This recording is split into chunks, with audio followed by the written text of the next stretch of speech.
Hello friends, मैं हूं सन्मय प्रकाश और आप देख रहे हैं यूट्यूब चैनल सरकारी जॉब न्यूज़। तो बहुत ही इंपॉर्टेंट टॉपिक्स हैं आज के इस करंट अफेयर्स वीडियो में, पूरा ज़रूर देखिएगा।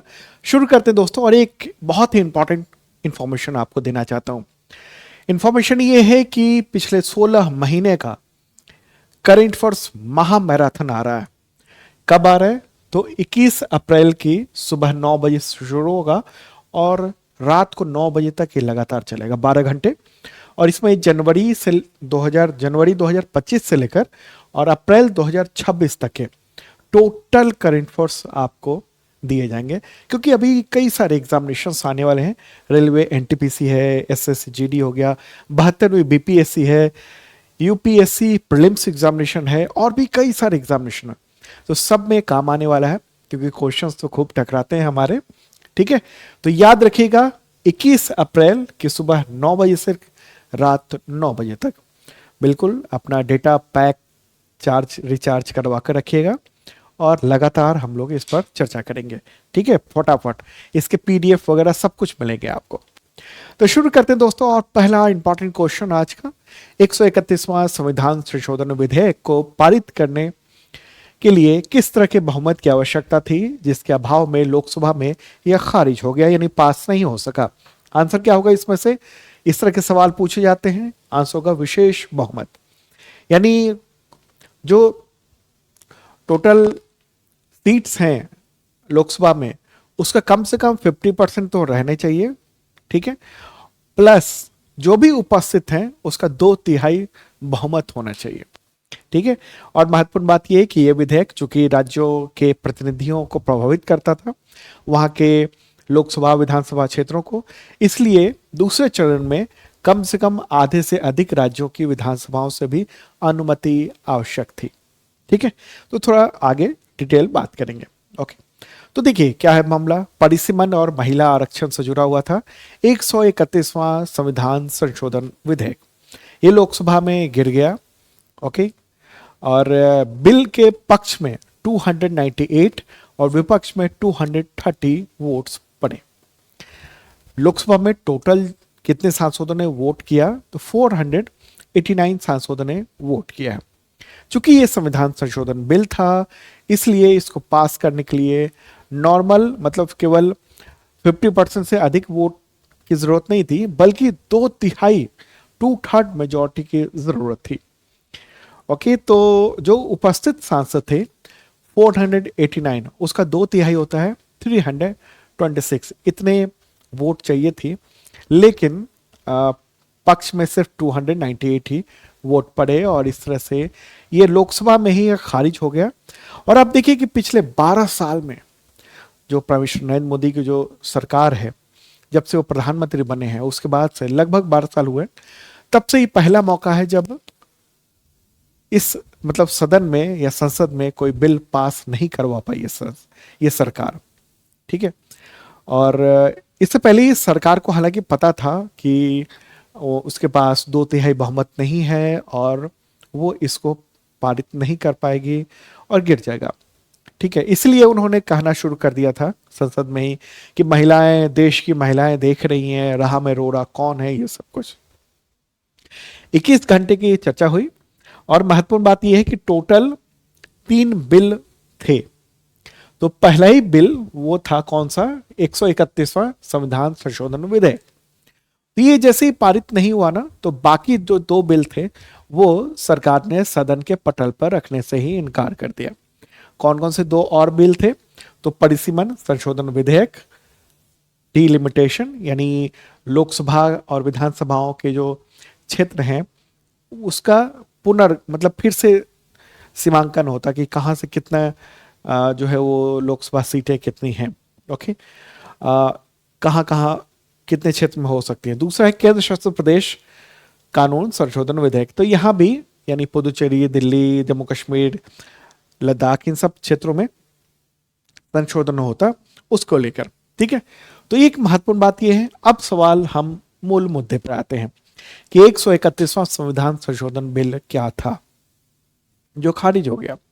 यह बिल मुख्य तौर पर परिसीमन यानी डिलिमिटेशन और महिला आरक्षण को लागू करने के लिए लाया गया था।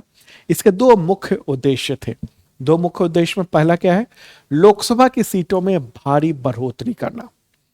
देखिए इस बिल में लोकसभा की सीटों की जो मौजूदा अभी जो स्ट्रेंथ है ना 543 स्ट्रेंथ है।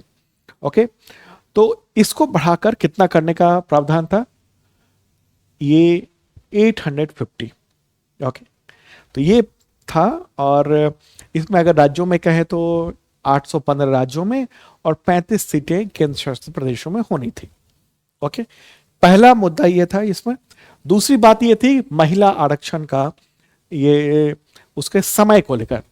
देखिए सरकार ये चाहती थी कि 2023 में जो पास हुआ था ना नारी शक्ति वंदन अधिनियम, जिसमें 33% आरक्षण की बात थी, और सरकार ये चाह रही थी कि 2023 में जो पास हुआ है तो उसमें 2029 के बाद की बात है कि महिला आरक्षण लागू होगा। सरकार ने कहा कि नहीं नहीं, हम चाहते हैं कि 2029 में ही उसी चुनाव से महिला आरक्षण को लागू कर दिया जाए। और हड़बड़ी में थी सरकार, और उसके लिए 2011 की जनगणना को आधार बनाकर और परिसीमन करने का प्रस्ताव सरकार ने रखा था इस संविधान संशोधन विधेयक के जरिए। क्लियर होगी बात। अब मुद्दा यह है कि बिल को लाया क्यों गया अभी अचानक। तो देखिए एक चीज समझिए आप, इसको थोड़ा टेक्निकलिटी है। सीटों का फ्रिज है ना उसको हटाना, तो क्या है फ्रिज का मतलब क्या हुआ। देखिए 2001 में जब अटल बिहारी वाजपेयी की सरकार थी ना, उस समय 84th कॉन्स्टिट्यूशन अमेंडमेंट बिल लाया गया था, पास भी हुआ था। तो उसमें यह था कि लोकसभा सीटों की जो संख्या ना 2026 तक के लिए फ्रीज कर दी गई थी। ओके, मतलब जितनी है उतनी ही रहेगी। सरकार चाह रही थी कि ये जो फ्रीज है उसको हटाकर जनसंख्या के हिसाब से प्रतिनिधित्व को और ज्यादा बढ़ाना चाहिए, आबादी बढ़ गई है उसके अनुसार। 2001 में जो मैंने बताया कि अटल बिहारी वाजपेयी की सरकार थी, उस दौरान संशोधन लाया गया था और फ्रीज किया हुआ था। उसका तर्क ये था उस समय कि जिन राज्यों ने जनसंख्या नियंत्रण यानी फैमिली प्लानिंग में अच्छा प्रदर्शन किया है उन्हें सीटों की संख्या घटने का नुकसान ना हो। ठीक है, मतलब कि उतनी बढ़ोतरी ना होगी, बल्कि एक पूरा का पूरा मामला उत्तर और दक्षिण के राज्यों का था। क्योंकि दक्षिण के राज्यों ने परिवार नियोजन को बहुत सख्ती से पालन किया और उत्तर के राज्यों ने उतना नहीं किया पालन, इसलिए आबादी का जो अनुपात है वो उत्तर भारत में बढ़ गया है। अगर आबादी के अनुपात में सीटों का जो सीमांकन होगा, ऐसे में क्या होगा, उत्तर भारत में सीटें बढ़ जाएंगी। तो ये सब चीजें थी।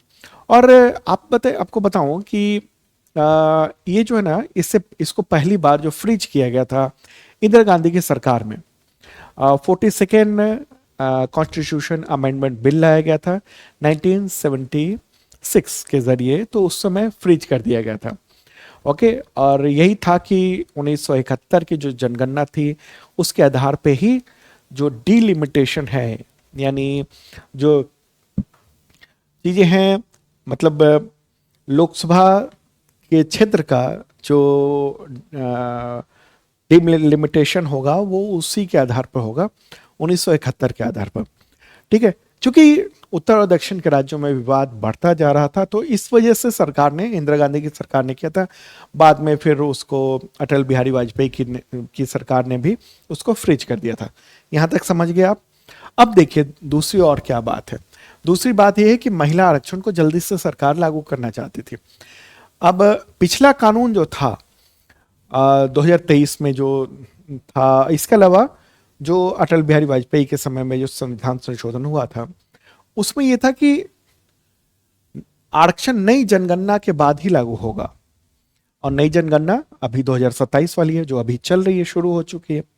और इसके जो परिणाम है, रिपोर्ट, वो अगले साल तक आपको सामने मिल जाते। लेकिन सरकार का कहना था कि नहीं नहीं, अभी लागू कर दिया जाए। ओके, नई जनगणना नहीं, बल्कि 2011 की जनगणना के आधार पर ही ये कर दिया जाए। तो नए बिल में क्या है ना, 131वें संविधान संशोधन के तहत सरकार उस शर्त को बदलकर इसे जल्दी लागू करने की बात कह रही थी। यही है इसका पूरी तरह से मुद्दा। अब सवाल आपके मन में होगा कि आखिर विपक्ष ने विरोध क्यों किया, पारित क्यों नहीं होने दिया। इसको। देखिए विपक्ष जो ना, यानी खासतौर पर इंडिया गठबंधन कहिए, इंडिया, तो वो और विशेष रूप से दक्षिण के राज्यों के जो दल हैं उन्होंने इसका कड़ा विरोध किया। उनके दो तर्क थे कि दक्षिण भारत को नुकसान हो रहा है। अगर जनसंख्या के आधार पर 850 सीटें की गई तो उत्तर भारतीयों जो राज्य हैं वहां पर, जो कि जनसंख्या वृद्धि अधिक है, तो सीटें बहुत ज़्यादा बढ़ जाएंगी, जबकि दक्षिण के राज्यों में जहां पर जनसंख्या नियंत्रण किया गया है वहां पर राजनीतिक प्रभाव कम हो जाएगा। तो किसी बिल को पारित करने के लिए या सरकार बनना ही है, उत्तर के भरोसे हो जाएगा, कुछ सीटें बस चाहिए होगी दक्षिण की। ठीक है, एक तो ये बात है। दूसरी बात ये कि संघवाद पर हमला, विपक्ष ने इसको एंटी फेडरलिज्म बताया था, एंटी फेडरल बताया था, संघवाद विरोधी बताया था। और राहुल गांधी और अन्य जो विपक्षी नेता थे उन्होंने आरोप भी लगाया कि ये जो बिल है ना, महिला आरक्षण के नाम पर देश के जो चुनावी नक्शा है उसको बदलने की एक कोशिश की जा रही थी। अब आप कहेंगे महिला आरक्षण क्या मतलब? देखिए जो जितनी सीटें बढ़नी थी ना वो सब महिलाओं के लिए आरक्षित कर दी जानी चाहिए।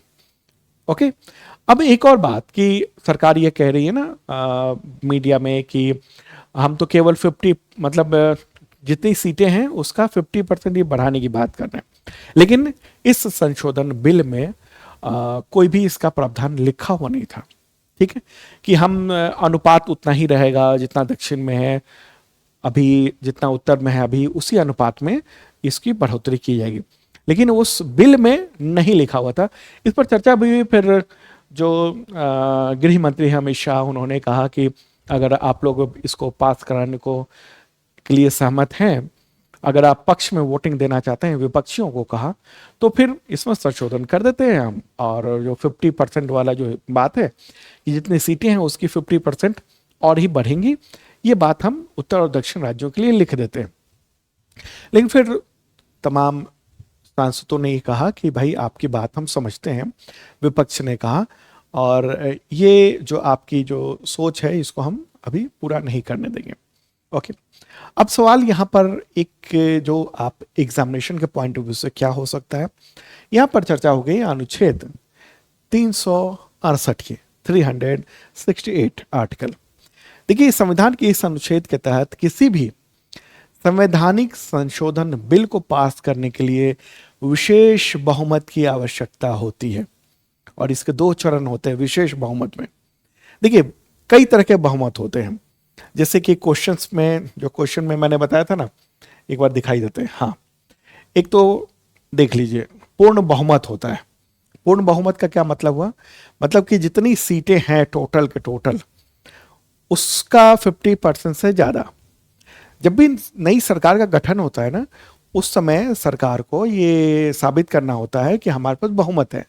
तो पूर्ण बहुमत है मतलब कि 50 टोटल सीटों का 50% से एक ज्यादा। दूसरी बात क्या होती है? साधारण बहुमत। एक पूर्ण बहुमत होगी जो मैंने बताया। साधारण बहुमत का मतलब क्या हुआ कि जितने उपस्थित हैं सांसद, उनमें से जितने उपस्थित है उसका 50% +1। ठीक है, ये साधारण हो गया। पूर्ण मतलब हो गया जितने सीटें हैं उसका, चाहे उपस्थित हो अनुपस्थित हो। और विशेष बहुमत का मतलब क्या होता है? विशेष बहुमत का मतलब होता है ये वाला। ठीक है, विशेष बहुमत का मतलब होता है कि जो जितनी सीटें हैं उसका 50% प्लस, इसके अलावा 50 से ज्यादा प्लस 2/3 बहुमत, इसी को कहते हैं विशेष बहुमत। ठीक है, और ये संविधान के अनुच्छेद 368 में इसके बारे में डिटेल बताया हुआ है, और इसको दो चरणों में किया जाता है। एक चरण तो ये है, जितनी स्ट्रेंथ है उसका आधे से ज्यादा वोट पक्ष में होना चाहिए। ओके, दूसरी बात यह है कि उपस्थित और मतदान करने वालों का 2/3 जो ना वो वोट होना चाहिए। क्लियर होगी बात? समझ गए आप? ओके, तो ये है इंपॉर्टेंट बात। अच्छा, अब सवाल यह होगा कि इस बहुमत को, ये बहुमत इतना कठिन क्यों है, मतलब क्यों बनाया गया? 2/3 की बात हो रही है। सरकार तो बन जाती है, टोटल जो सीट है उसका 50% से एक ज्यादा हो तो सरकार बन गई, प्रधानमंत्री बन गया। लेकिन संविधान संशोधन के लिए इतना कठिन क्यों है? तो देखिए, संविधान निर्माताओं ने इसको बहुत ही कठिन बनाया ताकि कोई भी सरकार केवल अपनी सनक या फिर कम बहुमत के दम पर देश की जो बुनियादी ढांचा है या कहें कॉन्स्टिट्यूशन है उसको मतलब बेतरतीब ना बदल दे। इसके लिए विपक्ष की भी सहमति बहुत ही जरूरी है और यही बात है कि बहुत बड़ा जनादेश होना चाहिए। यही बात है। ओके, बहुमत की बात हो रही है।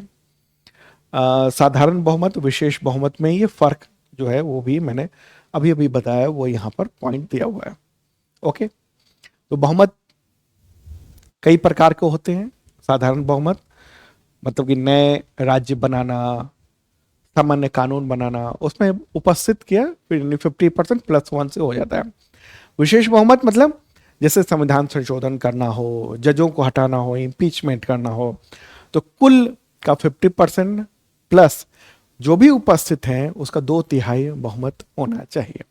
क्योंकि अभी वाला जो था 131वां संविधान संशोधन विधेयक, वो चूंकि संविधान में संशोधन कर रहा है इसलिए 2/3 का आंकड़ा जरूरी था।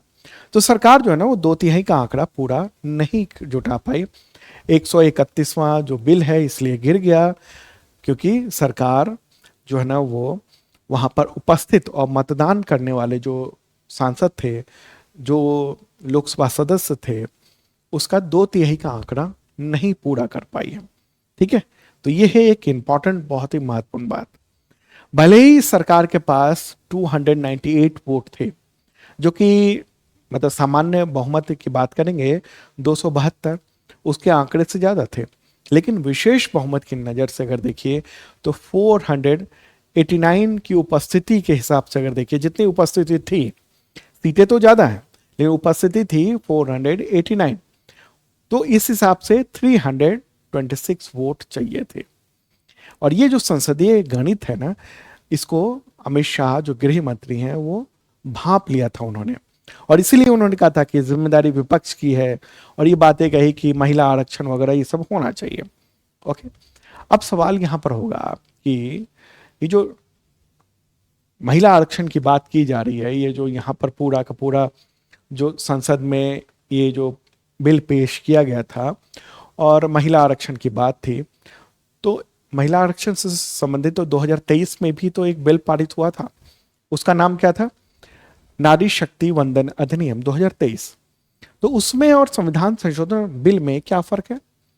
देखिए, इसमें सिर्फ मतलब 2023 वाले में सिर्फ ये नियम बनाया गया था कि संसद में 33% महिलाएं होंगी, लेकिन ये नहीं बताया गया था कि लोकसभा में टोटल कितनी सीटें होंगी। इसमें एक शर्त यह भी थी कि आरक्षण तभी लागू होगा जब नई जनगणना यानी सेंसस और डिलिमिटेशन यानी परिसीमन होगा, और इसके लागू करने की कोई भी तारीख 2023 वाले विधेयक में वो बात नहीं थी, और ये भविष्य की जनगणना पर निर्भर था। तो एक अभी जो 131वां संविधान संशोधन बिल पेश किया गया सरकार के द्वारा, उसमें सरकार यही चाहती थी कि परिसीमन अभी हो जाए, 2011 की जनगणना के आधार पर हो जाए, और 543 सीटों से बढ़ाकर 850 सीटें कर दी जाए। ठीक है, तो इसमें जितनी बढ़ेंगी उतनी महिलाओं के लिए आरक्षित हो जाएगा। ये है पूरा का पूरा लपोलुआ। मुझे लगता है पूरी बात समझ गए होंगे। पीडीएफ इस वीडियो के डिस्क्रिप्शन में दिया हुआ है, आप देख सकते हो, या फिर शार्प लर्निंग ऐप से भी ये पीडीएफ प्राप्त कर सकते हैं। चलिए आगे बढ़ते हैं और अगला क्वेश्चन लेते हैं। इंपॉर्टेंट क्वेश्चन है, संयुक्त राष्ट्र की किस एजेंसी की रिपोर्ट के अनुसार पश्चिम एशिया में सैन्य संघर्ष में भारत में मतलब उस संघर्ष से भारत में 25 लाख लोगों के गरीबी में जाने का खतरा है? दुनिया का आंकड़ा दिया गया है, लेकिन यहां पर हम बात करेंगे भारत की भी। ठीक है, इसका आंसर क्या होगा? यूएनडीपी, मैंने बताया आपको, हिंदी में कहते हैं संयुक्त राष्ट्र विकास कार्यक्रम, और ये न्यूज भी आप देख रहे हैं कि क्या है बात। ठीक है, भारत के बारे में ये बताया गया है कि पीपल इन इंडिया वो गरीबी में चले जाएंगे। तो ये रिपोर्ट है, रिपोर्ट को आप देख सकते हैं, यूएनडीपी ने जारी किया है। और इस रिपोर्ट का नाम क्या है ये देखिए, यहाँ पर पूरा नाम ये है, लंबा नाम है इस रिपोर्ट का, military एक्सकेलेशन in the middle east, human development impacts across India and the Pacific, ये है इस रिपोर्ट का नाम। ओके, तो ये रिपोर्ट जो है ना वो 14 अप्रैल को जारी की गई है यूनाइटेड नेशन डेवलपमेंट प्रोग्राम के जरिए। तो ये क्या है बात, इसमें यही बात कही गई है जो पश्चिम एशिया है, यानी मिडिल ईस्ट भी कह सकते हैं, अपना प्यारा भारत है, और इधर वाला जो हिस्सा जो ब्लिंक कर रहा है ना, ये है पश्चिम एशिया, वेस्ट एशिया। तो यहाँ पर जो सैन्य संघर्ष चल रहे हैं, अब किसके किसके बीच चल रहे हैं, ईरान, इजराइल और अमेरिका के बीच में। एक तरफ अमेरिका इजराइल है और दूसरी तरफ ईरान है, उसकी वजह से पूरा अस्त व्यस्त पड़ा हुआ है। इसकी वजह से जो है ना लोगों की आजीविका पर भारी दबाव पड़ रहा है। दुनिया के स्तर पर 88 लाख लोगों के गरीबी में जाने का जोखिम है, और एशिया प्रशांत क्षेत्र में 299 अरब डॉलर तक का नुकसान हो सकता है। भारत की जो गरीबी दर है वो 23.9% से बढ़कर 24.2% हो जाएगी, ऐसा कहा गया है। ठीक है, ये जो देख रहे हैं आप डेटा, यहाँ पर मैंने सब कुछ दे दिया है, आप इसको देख भी सकते हैं। ठीक है, भारत की जो गरीबी दर है वो बढ़ सकती है, और भारत में जो गरीबी की संख्या है वो 25 लाख होने की, मतलब संख्या बढ़ जाने की आशंका देखने को मिल रही है। यह है एक महत्वपूर्ण डेटा आपके लिए। ठीक है, अब ये क्यों हो रहा है ऐसा? देखिए, भारत जो है ना वो आयात पर निर्भर है। आयात पर निर्भर क्या है? ऊर्जा के। ऊर्जा खासतौर पर हम कहाँ से लेते हैं? ज्यादातर इस क्षेत्र से ले रहे थे। अब चूंकि ये पूरा ब्लॉकेज है, रहा काफी दिनों तक, अब तो शायद बातचीत हो गई है ईरान और अमेरिका के बीच में, अब ये भी चीजें सब कुछ टैकल हो जाएंगे। लेकिन क्या है कि भारत को अपनी ऊर्जा जरूरतों के लिए दूसरी जगह देखना पड़ रहा है, बहुत ज्यादा अमेरिका पर निर्भर होना पड़ रहा है। और केवल ऑयल का ही मामला नहीं है, गैस का ही मामला नहीं है, फर्टिलाइजर का भी मामला है। ओके, भारत जो है ना वो अपनी तेल की जरूरतों का 80 से 90% आयात करता है, 90% के आसपास। इसमें 40% क्रूड ऑयल, 90% एलपीजी, ये हम इसी इलाके से मंगवाते हैं टोटल इंपोर्ट का। और सैन्य संकट के कारण माल ढुलाई की लागत बढ़ी है, बीमा प्रीमियम में बढ़ोतरी हुई है, और इसका सीधा असर जो है ना भारत के 48 अरब डॉलर के जो गैर तेल निर्यात है ना, उस पर भी असर पड़ रहा है। जैसे निर्यात में अगर कहेंगे कि बासमती चावल, चाय, रत्न, आभूषण, परिधान, इन सब के निर्यात पर, चूंकि यहाँ पर जो जा रहा था सामान अब वहां जाना बंद हो गया है, रुक गया है, इसकी वजह से तो भारत का लगभग 90% रोजगार असंगठित क्षेत्रों में असंगठित है। ओके, और ये क्या हो रहा है कि अब हम ऑयल, गैस और बाकी चीजें जो है ना वो महंगा मंगवा रहे हैं। ऐसे में यहाँ का जो निर्माण है वो सब, यहाँ का जो मैन्युफैक्चरिंग सेक्टर है उसकी लागत बढ़ गई है। अब ऐसे में क्या है, काम के घंटे कम होंगे, छटनियाँ बहुत ज़्यादा बढ़ेंगी, व्यापार पर असर बहुत ज़्यादा होगा। तो ये सब देखने की वजह से, इसी वजह से अब इस रिपोर्ट में ये कहा गया है कि भारत में बड़ी चिंता की बात है कि जो 25 लाख लोग हैं उनके गरीबी में जाने की आशंका जताई जा रही है। आईएमएफ ने भी चिंता जताई है। आईएमएफ की जो मैनेजिंग डायरेक्टर हैं क्रिस्टलिना जॉर्जिएवा, उनका कहना है कि मिडिल ईस्ट के संघर्ष की वजह से दुनिया भर के जो आर्थिक विकास के पूर्वानुमान है वो गड़बड़ा रहे हैं। ठीक है, तो ये रिपोर्ट है महत्वपूर्ण, वो रिपोर्ट जारी की गई है यूएनडीपी के द्वारा। अभी वाला यूएनडीपी के अध्यक्ष कौन है? अलेक्जेंडर डी क्रू नाम है उनका, मुख्यालय न्यूयॉर्क में है, संयुक्त राज्य अमेरिका में। आगे बढ़ते हैं, अगला क्वेश्चन है, फिडे विमेंस कैंडिडेट टूर्नामेंट 2026 का खिताब जीतने वाली पहली भारतीय महिला कौन बनी है? वैशाली रमेश बाबू नाम है उनका। तो उन्होंने 15 अप्रैल को साइप्रस के कैप सेंट जॉर्ज होटल में खेले गए फाइनल राउंड में ये खिताब अपने नाम किया है। ठीक है, तो ये एक बहुत ही महत्वपूर्ण बात। किसको हराया उन्होंने? तो रूस की जो अनुभवी खिलाड़ी है कैटरीना लेग्नो, उनको हराया है। 24 साल की हैं वैशाली, और कैंडिडेट्स टूर्नामेंट जीतने वाली पहली भारतीय महिला बन गई हैं। और अब वो वर्ल्ड चैंपियनशिप में चीन की जो मौजूदा चैंपियन है जू वेन जुन, उनको चुनौती देने वाली हैं। आगे बढ़ते हैं, अगला क्वेश्चन लेते हैं। उससे पहले बताऊं कि पीडीएफ आप शार्प लर्निंग ऐप से भी प्राप्त कर सकते हैं, और अगर करंट अफेयर्स की शानदार तैयारी करना चाहते हैं ना, तो मेंबरशिप प्लान है, बैच है। एक बेसिक मेंबरशिप है एसएससी टीचर, रेलवे पुलिस इन सब लेवल का, और दूसरा आईएसपीसीएस लेवल का। और अभी बम्पर छूट चल रही है, फ्लैश सेल चल रहा है, किसी भी वक्त प्राइस बढ़ सकते हैं, तो ज्वाइन कर सकते हैं आप। इसमें पीडीएफ वीडियो, मॉक टेस्ट मिलते हैं weekly, monthly, quarterly, yearly, Hindi में अलग, इंग्लिश में अलग, ये सब सुविधाएं हैं। शार्प लर्निंग ऐप है नाम ऐप का, यूट्यूब चैनल सरकारी जॉब न्यूज़ का ही है। अगला क्वेश्चन लेते हैं कि इस भारतीय एथलीट ने 42.195 किलोमीटर की मैराथन को मात्र 2 घंटे 11 मिनट 58 सेकंड में ही पूरा कर लिया, और अपना मतलब भारत का जो पुराना नेशनल रिकॉर्ड था उसको तोड़ दिया।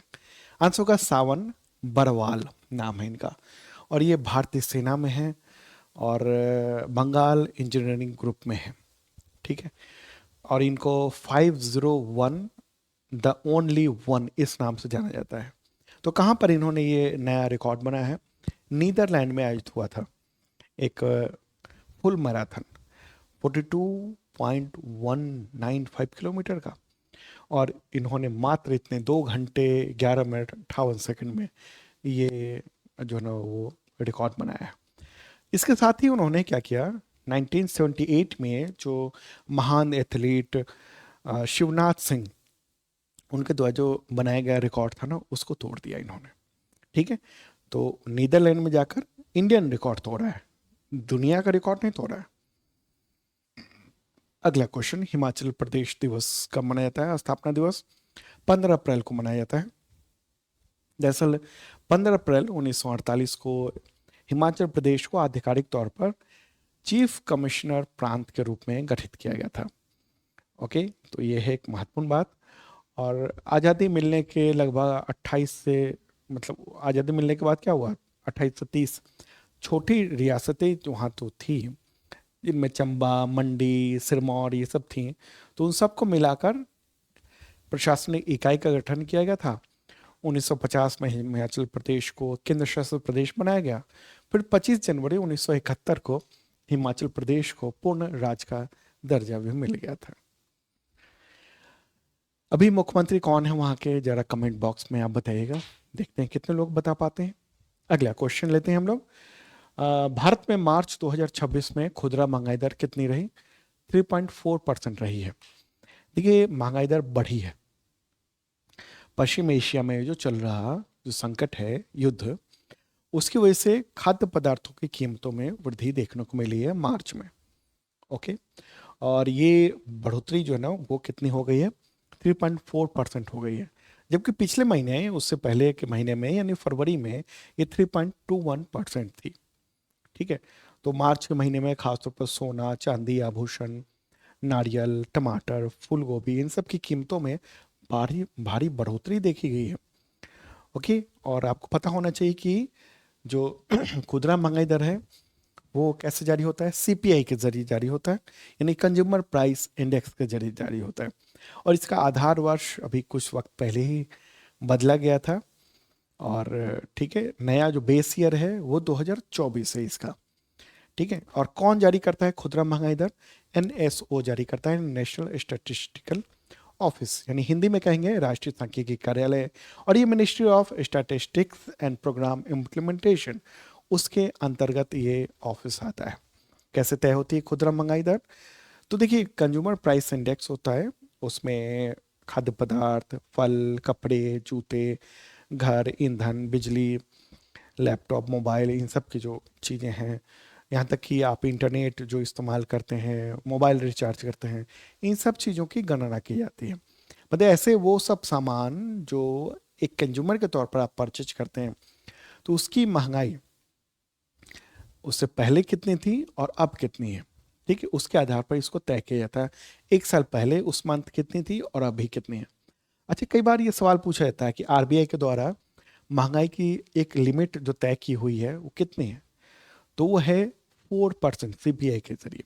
हालांकि इसमें 2% घट या बढ़ सकता है, यानी 2 से 6% के बीच में।